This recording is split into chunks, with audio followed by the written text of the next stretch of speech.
Richard Cincotta here with me in the studio. He's a global fellow at the Wilson Center. Richard, appreciate you being with us.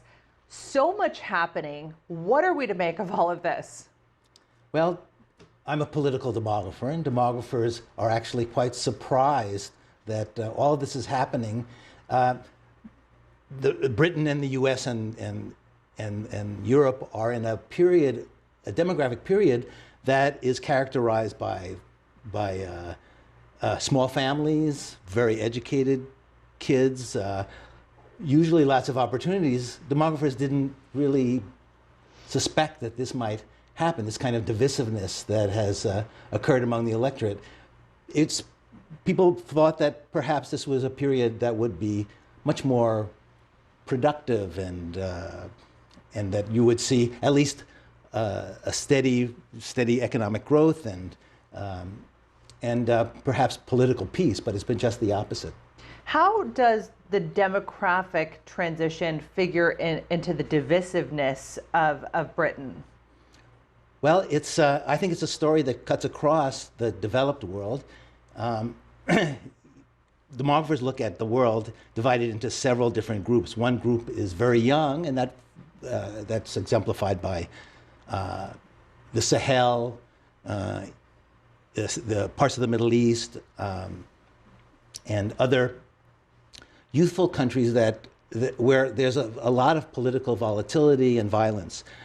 When fertility goes down and kids get educated, families are small, people save, typically you enter something called the demographic window, the demographic bonus, where boats are all rising and things are looking quite good for countries. All of a sudden it happens, and it's happened in Turkey.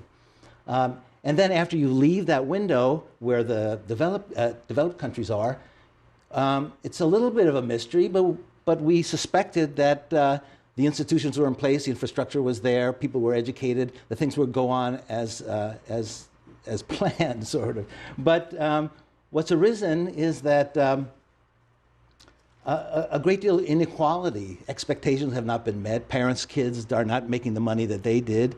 And then where this has been, where there's migration, a significant amount of migration, it seems to have touched off a veering to the right, where parts of the electorate, particularly in the conservative camp, sort of form a third party, a third unit that is not interested in big business, but more interested in maintaining their place. They're typically anti-migrant. Well, quickly before we have to go, I just want to ask you, Johnson says the only way at this point to break the Brexit deadlock is to hold a general election. Do you agree with that? Well, that's the problem. There's now three parties posing as two, and it's the same in the U.S. The question is, how much a difference is going back to the polls going to mean when you have this third unit that is voting almost separately from the Tories? So I don't see it's going to change anything unless there's a real rearrangement of the Tory party, which is happening in the Republican Party here. Right. Richard Cincotta, we really appreciate you coming on and being with us. You're quite welcome. Thanks for that.